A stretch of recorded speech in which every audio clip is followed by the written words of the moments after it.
sont en rapport avec les méthodologies, avec les résultats, et on ne peut pas non plus comparer n'importe quoi avec n'importe quoi. Absolument. Il faut compléter ça. Le CNERADA, le Centre national d'études de recherche agronomique. Le CNERADA, il accepte d'être... On a un Mauritanien, plus Mauritanien que Suleiman. Il jouerait le jeu? Bien sûr, je suis membre de son... Il faut l'ajouter dans Espagne. Centre national de recherche agronomique de Caïdi. Il faut l'ajouter. Caïdi. Pour choisir chaque représentant de chaque pays, comment est-ce qu'on va faire? Par exemple, s'il y a 10 associations pour chaque pays, comment on va faire ça?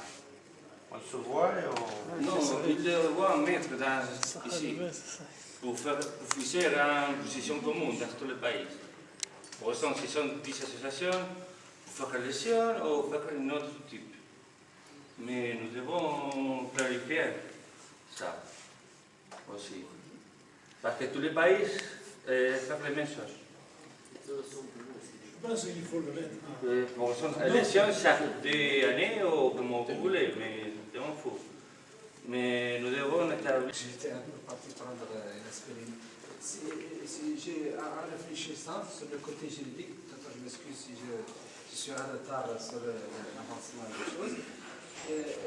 Dans mon entendement, et modestement en tant que personne ressource de la société civile de mon pays, qui a accompagné l'organisation de plusieurs réseaux, je connais un peu comment ça marche chacun connaît dans ces...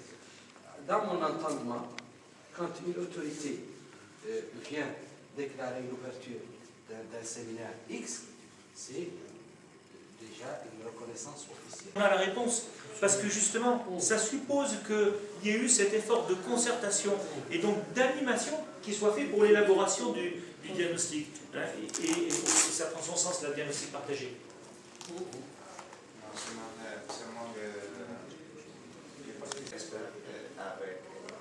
Nous évaluons la nécessité avec les responsables, avec un comité, non les responsables de l'association, non les présidents de l'association, mais avec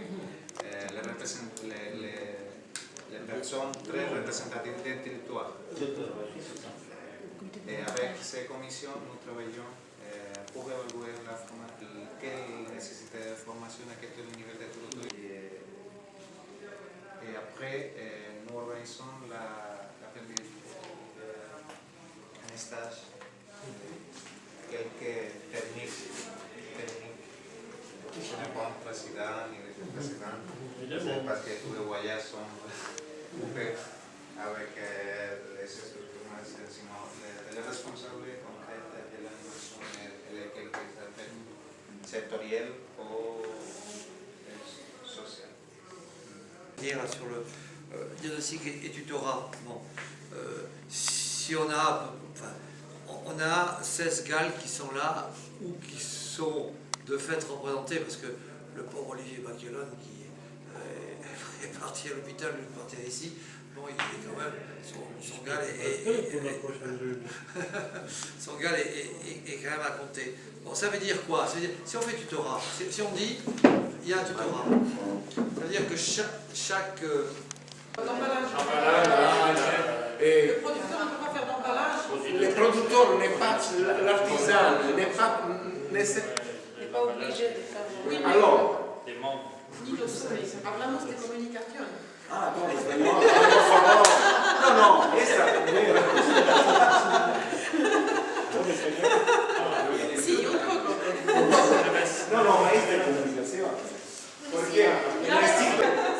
Allora, necesito una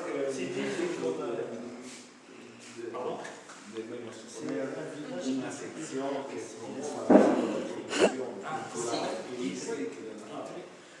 la sintesi. No, porque por ejemplo, nada. Si on passe maintenant au nord-sud, je parle pour mon cas, et c'est une extrapolation de ce que j'ai entendu, nous avons de plus en plus de moyens internes. Et c'est très important, et je crois qu'il faut le souligner, il faut pousser un tout petit peu vers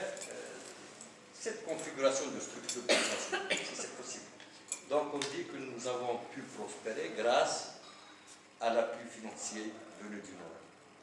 Que nous avons des bilans, en fait, issus des possibilités qui ont été ouvertes dans le cadre de la coopération Nord-Sud.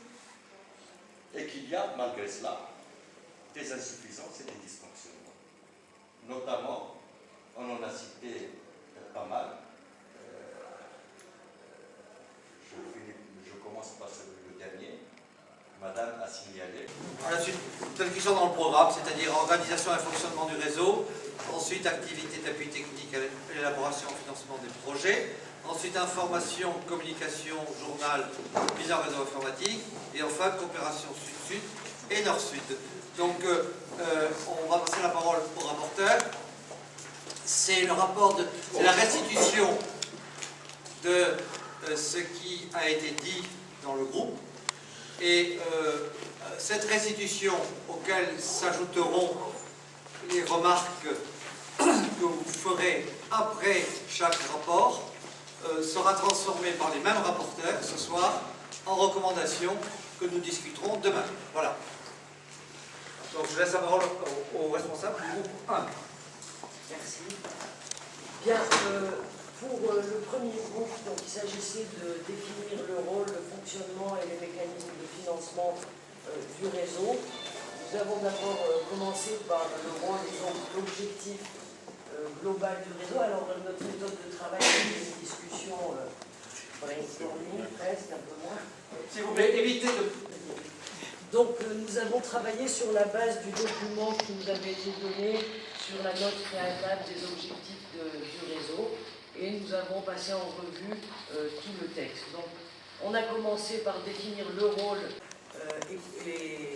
et constitué pour la promotion du développement local en milieu rural et se propose de développer la coopération entre les différents partenaires, le partenariat autour de projets fédérateurs sur des activités communes, le développement de solidarité et le renforcement des capacités. Alors bien sûr, au niveau du texte, nous avons des fois enlevé des choses, mais vous aurez une version un peu plus finalisée demain matin. Ensuite, nous sommes passés sur le... Ouais, mais c'est des phrases, c'est pas très... Je pense que ce qui est important, c'est ça. L'organisation du réseau. Donc, le réseau est constitué d'un organe de décision et d'un secrétariat. Alors, l'organe de décision est constitué d'un président et de 3 vice-présidents de chacun des 4 pays. Le président est désigné par l'organe de décision. Il a été proposé également qu'il y ait par pays un suppléant par président ou vice-président afin de pouvoir être présent à toutes les réunions. Et chaque pays désigne ou élit son représentant, afin, là aussi, pour qu'il y ait une crédibilité, une légitimité de l'association qui représentera les fédérations au niveau des pays. Alors, ce comité est appuyé par un groupe technique de référents constitué d'institutions adéquates, européennes et méditerranéennes. Voilà. A été inclus, il y a eu un centre, donc le centre agronomique qui a été inclus au niveau des centres ressources. Au financement, quelques propositions ont été émises. Donc d'abord, c'est de faire contribuer toutes les associations pour qu'elles soient vraiment partie prenante du réseau. Donc d'abord par des cotisations des associations, donc ça je pense que ça sera à définir, des donateurs, des contributions dans le cadre de subventions et la recherche de financement au niveau national.